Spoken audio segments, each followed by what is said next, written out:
I'd say good game, but I don't know what to call what just happened. Yeah, no kidding. Glad we got the 2 points, though. Those are hard to come by this season. Yeah, but you guys are right there. What are you guys gonna do if you fall short, though? Man, I don't really know.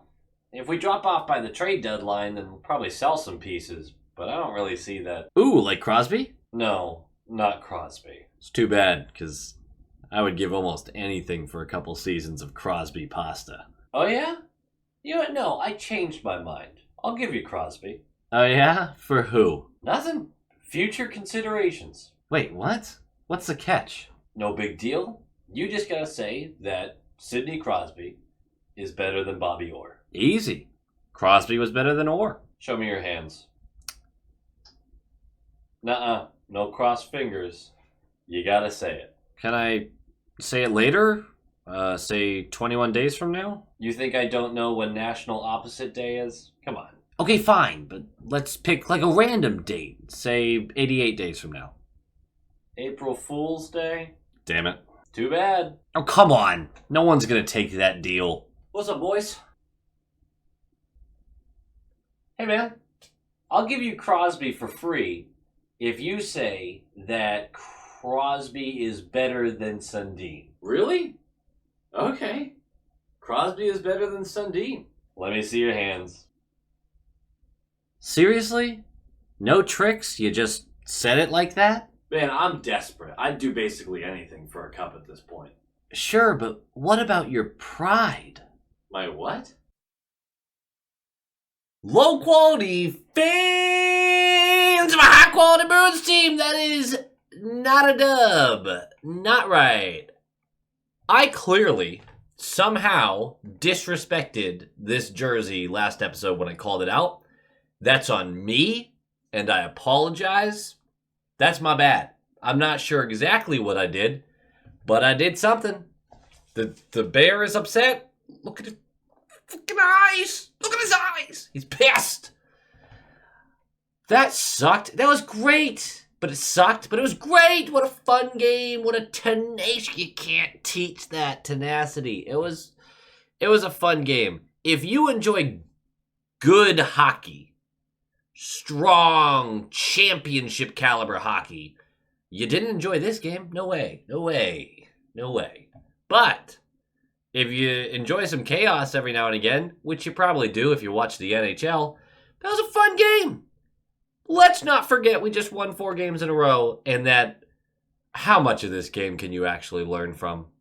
Honestly, for those of you who have played sports, sometimes you have games like this where shit just goes wrong all over the place. And it goes wrong for the other team, and both you guys are looking at each other from across the ice, the court, the field, whatever, going, good luck, I guess. I don't know what's going to happen next.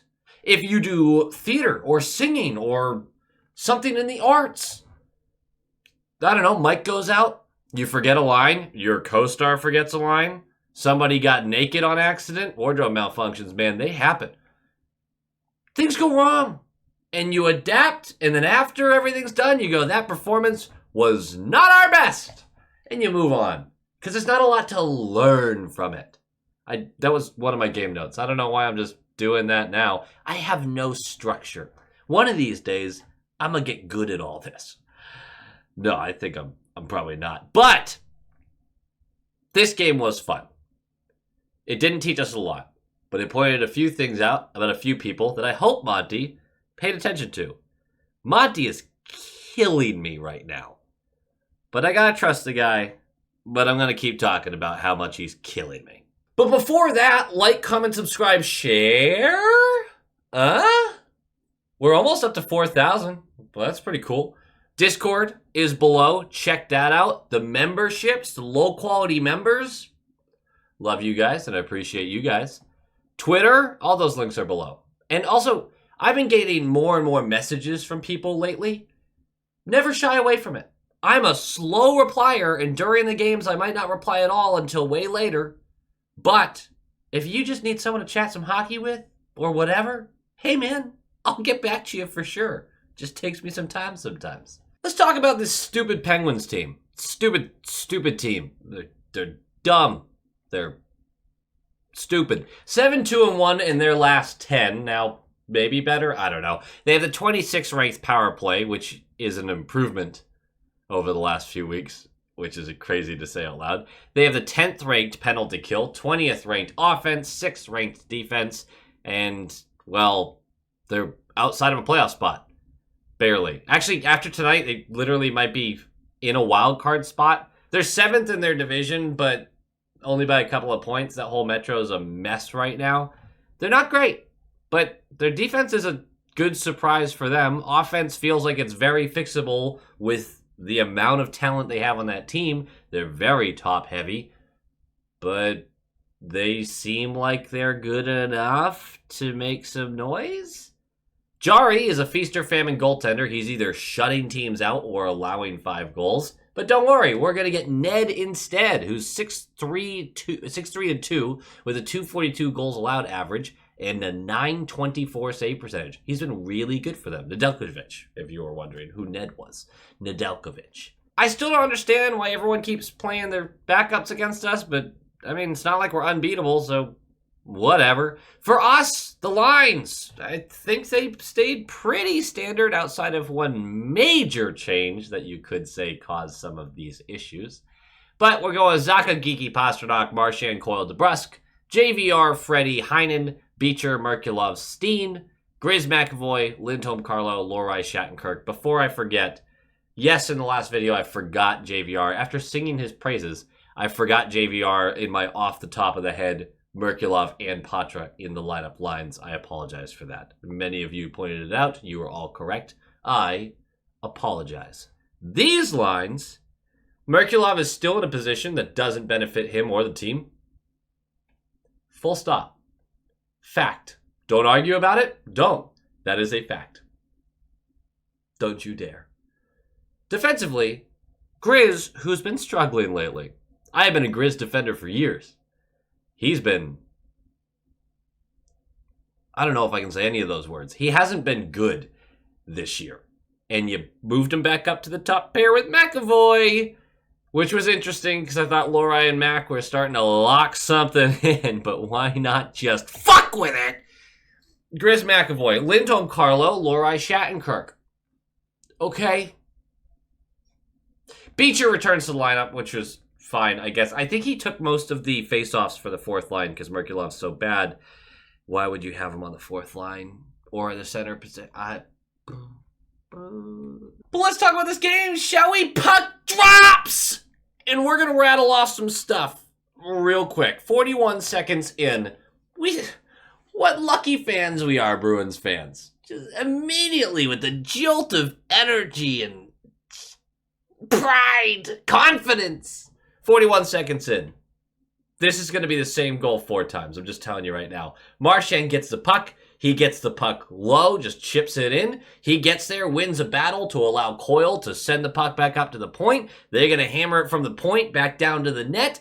It is maybe not even going to get to Ned, but it's going to bounce away to the right of Nedeljkovic. And Marchand, battling in front of the net, is able to tap it in for a rebound. I got through that kind of quick. Chucky was part of that goal. Great. It was low to high, slap it on net. Marchand battled to be able to punch it in. It's 1-0, 41 seconds in.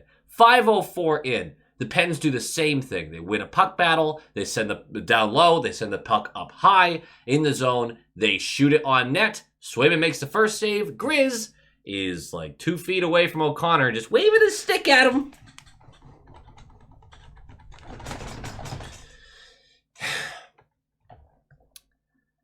And O'Connor gets to bump in the rebound. Look, I would complain about Pettersson too, who did the same thing to Marchand on Marchand's first goal if I was a Pens fan. Thank God I'm not. Gross. 1:13 later. It's basically been 4 minutes with the Pens just kicking our teeth in all over us. It was so fun to watch.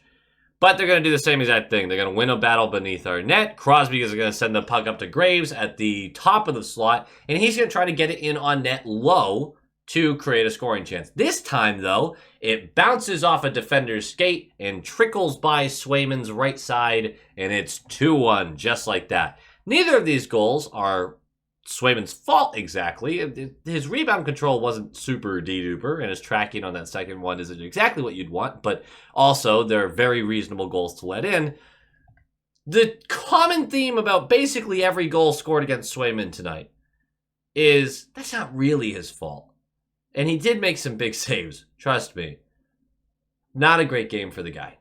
Just in general. Look at the box score, you can tell me that, but also there's a lot of bouncing pucks off of him. He didn't have as much control as he usually has. I don't know why I'm getting to this point right now. It's 2-1. It's 2-1. And then 22 seconds later, the Bruins finally get back into the zone, and we get the puck down in the left corner, and then Geeky flings it up to Lindholm at the left point, who sends it to Pasa, just standing alone in front of Ned, just slightly off to the right, and Ned goes for him, and he just goes right around him and dunks it.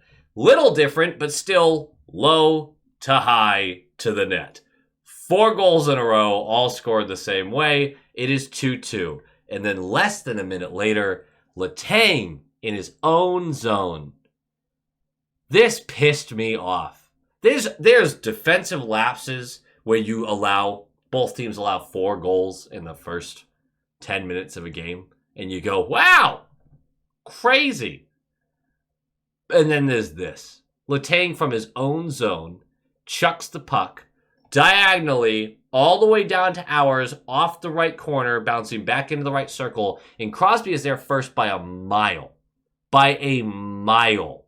And so he grabs it, and he turns, and Carlo gets there, and he's standing in the slot in front of Swayman, being like, all right, let me protect this area of the ice. He's going to have to go short side or pass it through me. You trust your goalie to have short side. You're set up to stop a pass. He doesn't stop the pass. That goes right by him to Gensel, who has Lindholm on his back. Because after all of that, Lindholm's still behind the play. What the fuck? What is that?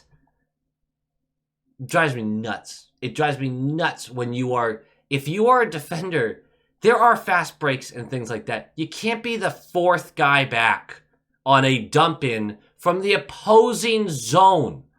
What are we doing? Anyway, Gensel gets a tap in, and it's 3-2. And we're not even midway through the first. But everyone has the same feeling. Well, it's not like we can't score on them. It's fine. We'll come back. And I totally believe we come back. The Pens have not been good at holding leads. 7:52 in. Steen, high sticks by Joseph. We're going to the power play. During the power play, you're going to be impressed by this. O'Connor gets a breakaway. Saved by Swayman. Then O'Connor is part of a 2-on-0. Yeah, saved by Swayman again. And then we finally get set up and have a couple chances. No luck. Pasta stayed out for the entire power play. It's very normal. So did Geeky. I'm not going to make assumptions. I'm sure Geeky didn't flip Monty the bird and just went, I'm staying out. Because he wouldn't have had many shifts the rest of the game, I'm betting. But also, I'm real doubtful that Monty was cool with Geeky staying out for the full 2 minutes on a power play early in the game. Doesn't make a lot of sense to me there. I don't know why that bothered me as much as it did, but boy, did that bother me. And Geeky was arguably, through the first half of this game, our worst forward. He was all over the place, and it was bad. It was bad. It got better, though. 4:02 left. It's way too easy. It's way too easy. This is a keep in by Joseph on the left point by the Pens. And then it's to Carlson on the right, to O'Connor in the middle, and that's over to Eller on the right circle, who has wide open space to one-time it into the net. My issue isn't that Eller is alone over in the right circle, because Lorai is more towards the slot, doesn't get there on time. My problem is the pass from Joseph to Carlson is wide open. That's a wide open lane. Well, that's D to D, low qual. What's the issue? Really none there. But then Carlson to O'Connor, who's standing in the middle of the slot alone. High in the slot, sure. That lane's wide open. And then the pass to Eller on the right circle. That lane's wide open. There was never a moment where they had to pretend there was defense. Because really all they did was get Swayman moving with a couple quick passes and then had to make him force his way over to the far side to try to make a glove save. The defense didn't help at all. That's one of those things where the defense is there, but they're not in a position where it actually affects the offense at all. It's 4-2. We're going into the second. No one feels great about it, but same feeling. Come on. We've got this. It's the Penguins. They suck at holding leads. Then 4:36 into the second, Carlo's going to go for cross-checking because a Penguins player fell down. I know it's biased, but that legitimately he did just lose a skate. That's fine. And as the power play expires, so basically a power play goal for them, the Pens are set up. They're moving the puck around, and it goes to the right point, and Letang, it's low to high and back down to low, just hammers this on net. And the save is made, and Carter flips the puck right past Swayman on the rebound. And there's Grizz!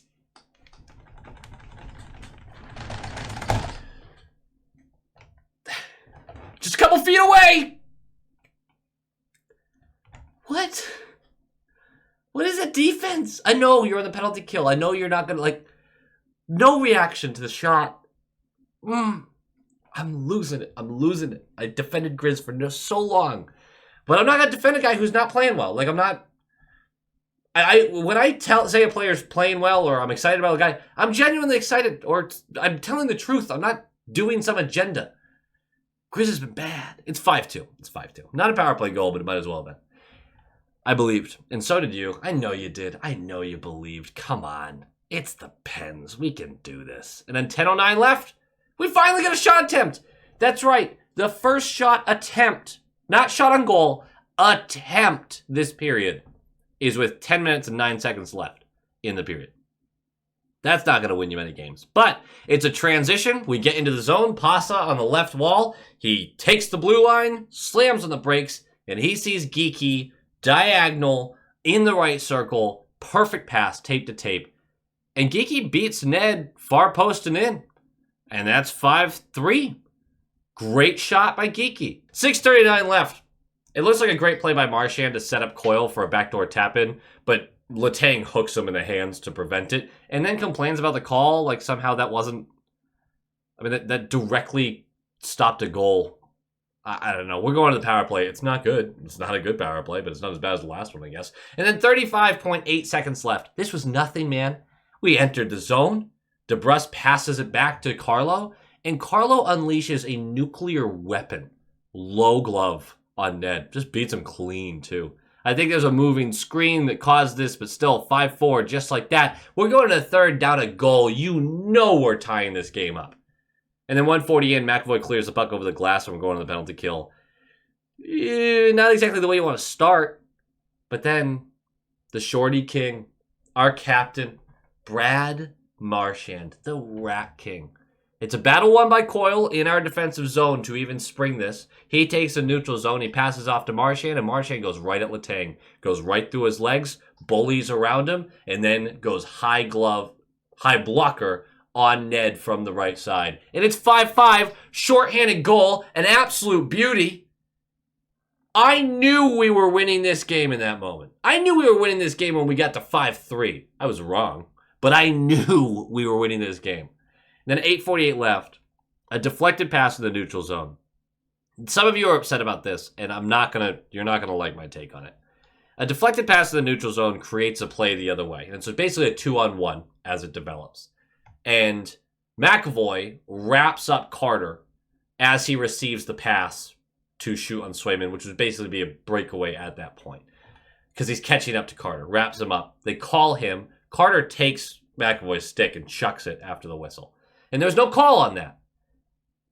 I could see why you'd want to call there. I mean, certainly, yeah, you deserve to have a call there. That's unsportsmanlike at bare minimum.